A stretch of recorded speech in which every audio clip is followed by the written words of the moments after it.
Hi welcome to Shri Mallika's kitchen. ఈ ఛానల్ని ఆదరిస్తున్న ప్రతి ఒక్కరికి మా హృదయపూర్వక నమస్కారములు. ఇవాళ ఒట్టి జిమ్మల కూర చేశాను, చాలా బాగుంటుంది.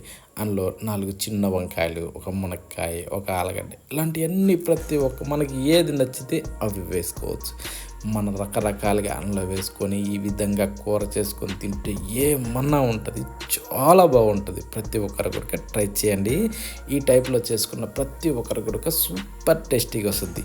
నాకు కూడా ఇది ఎలా తెలుసు అంటే, నేను ఇంతకుముందు తెలంగాణలో గంగా నది ఒడ్డున ఒక ఊర్లో ఉన్నామని, అక్కడ ఆ ఊరి వాళ్ళు ఈ విధంగా చేస్తుంటే ఆ స్మెల్ వస్తుంటేనే నోట్లో నీళ్ళు ఊరుతుంటే, ఇది ఎలా చేస్తారబ్బా అని చెప్పేసి అడిగితే చెప్పారన్నట్టు. ఆ విధంగా చేసుకుని తింటే సూపర్ టేస్ట్ వచ్చింది. దానికి ఏం చేద్దామంటే, ముందుగా చింతపండు తీసుకొనేసి ఒక బౌల్లో వేసి నీళ్లు పోసి 10 నిమిషాల సేపు దీన్ని నానబెట్టేసుకుందాం. పక్కన పెట్టేద్దామా, అది నిమ్మకాయ చేసి సరిపోతుంది.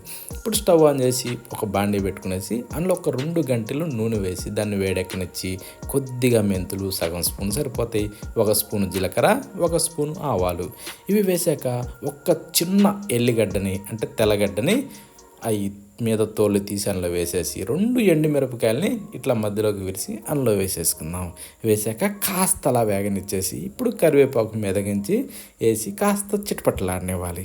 చిటపటలాడిన తర్వాత ఇప్పుడు మనం ఎర్రగడ్డని అంటే ఉల్లిపాయని 2 గడ్డలని చిన్న ముక్కలుగా కట్ చేసి అందులో వేసేసుకునేసి వీటిని కూడా ఏంటంటే మంచి కలర్ వచ్చేదాకా వేగనివ్వాలి. ఆ కలర్ రావడం కోసం కొద్దిగా అంటే చిటికెడు పసుపు వేసుకుందాం.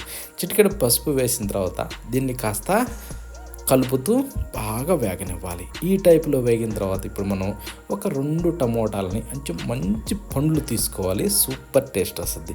అవి కట్ చేసి అందులో వేసుకునేసి కొద్దిగా 1 స్పూన్ సాల్ట్ వేసి కాస్త అలా మిక్స్ చేసి మూత పెట్టి ఒక 2 నుంచి 3 నిమిషాల సేపు బాగా మెత్తబడనివ్వాలి. ఈ టైప్లో వేగినాక అడుగు పట్టకుండా కాస్త అలా కలబెట్టుకునేసి ఇప్పుడు మనం ఏం చేద్దామంటే, 1 మునక్కాయని కట్ చేసి అందులో వేసుకునేసి 1 బంగాళదుంపను కూడా కట్ చేసి అందులో వేసి చిన్న వంకాయలని ఈ విధంగా మధ్యలోకి అలా కట్ చేసి అందులో వేసేసుకుందాం. ఓకేనా? మీకు ఏ వంకాయ దొరికినా ఆ వంకాయలు వేసుకోవచ్చు, ఇంకా ఎన్నో వెజిటేబుల్స్ కూడా వేసుకోవచ్చు. సూపర్ రుచి వస్తుంది. దీంట్లో ఏంటంటే మనకు నచ్చిన వెజిటేబుల్స్ అందులో వేసుకోవచ్చు. ఇప్పుడు మూత పెట్టి ఒక 2 నుంచి 3 నిమిషాల సేపు అలా డమ్మ నిగితే ఏమవుతుందంటే ఇవన్నీ కూడా నూనెలో బాగా వాడి సూపర్ రుచి వస్తుంది అన్నట్టు. ఇప్పుడు మనం నీట్గా కడిగి రెడీ చేసి పెట్టుకున్న ఈ ఎండి చేపల్ని అంటే ఒట్టి జిమ్మలు అంటారు వీటిని ఎక్కువ శాతం తెలంగాణలో. ఓకేనా? ఈ ఎండి చేపల్ని అందులో వేసేసుకునేసి బాగా కలుపుకోవాలి. ఇవేంటంటే కడిగిన తర్వాత కాస్త మెత్తబడతాయి, అందుకని కస్సబిస్స కలబెట్టకుండా లైట్గా అలా తిప్పుకుంటూ ఉండాలి. మూత పెట్టి ఒక 3 నుంచి 4 నిమిషాల సేపు మీడియం ఫ్లేమ్లో పెట్టుకునేసి డమ్ అనగనివ్వాలి. అప్పుడేమవుతుందంటే ఈ చేప ముక్కలకి ఈ రసం అంతా పడి మంచి టేస్ట్ వస్తాయి అన్నట్టు. ఓకేనా? ఇందులోకి మనకు స్పైసీ ఎంత అవసరం అంత కారాన్ని కూడా వేసేసుకుందాం. నేనైతే ఒక 3 చెంచాలు వేసాను. వేసినాక మెల్లిగా తిరగదిప్పుకోవాలి. కసపిస్తే కలబెట్టామంటే ఇవి ముక్కలు చెదిరిపోతాయి, అంటే చేప ముక్కలు. ఓకేనా? ఇప్పుడు కాస్త అలా వేగిన తర్వాత చింతపండును బాగా రెడీ చేసి పెట్టుకునేసి ఇందాక నానబెట్టుకున్నాం కదా, ఆ రసాన్ని ఇందులో పోసేసుకునేసి జాలి సహాయంతో, నేనైతే జాలి సహాయం ఎక్కువ తీసుకుంటాను. అయినాక ఇప్పుడు మనం ఇలా కదుపుకోవాలి తప్ప ఇలా తిప్పుకోవాలి తప్ప కలబెట్టకూడదు. ఓకేనా? ఇందులో రుచికి సరిపడా సాల్ట్ వేసుకున్నాం. సాల్ట్ వేసేసుకునేసి కాస్త అలా తిప్పుకునేసి మనకి రుచికి సరిపోయిందా లేదా ఒకసారి చెక్ చేసుకునేసి ఇప్పుడు మూత పెట్టి దాదాపు ఒక 10 నిమిషాల సేపు అయితే దీన్ని ఉడకనివ్వాలి. చూడండి, ఈ టైప్లో పులుసు కూడా చిక్కబడద్ది, ముక్క కూడా సూపర్గా ఉడకద్ది. ప్రతి ఒక్కటి కూడా వంకాయ కానీ మునక్కాయ కానీ అందులో వేసిన ప్రతి ఒక్కటి కూడా సూపర్గా ఉడికిపోతుంది. ఆ స్మెల్ అలా వస్తుంది అన్నట్టు. ఓకేనా? ఇప్పుడు మీదకించి కొత్తిమీర అలా చల్లుకునేసి ఈ విధంగా తిప్పుకునేసి స్టవ్ ఆఫ్ చేద్దాం.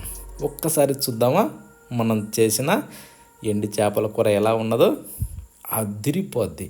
ఒక్కసారి తిని చూడండి, అది మీకే అర్థమవుద్ది.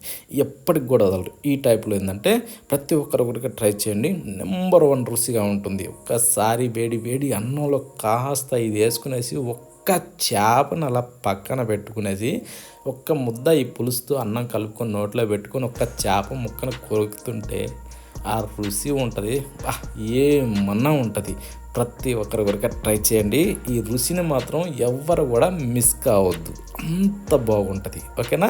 ఎందుకంటే నేను చాలా ఇష్టంగా చేశాను, తిన్నాను.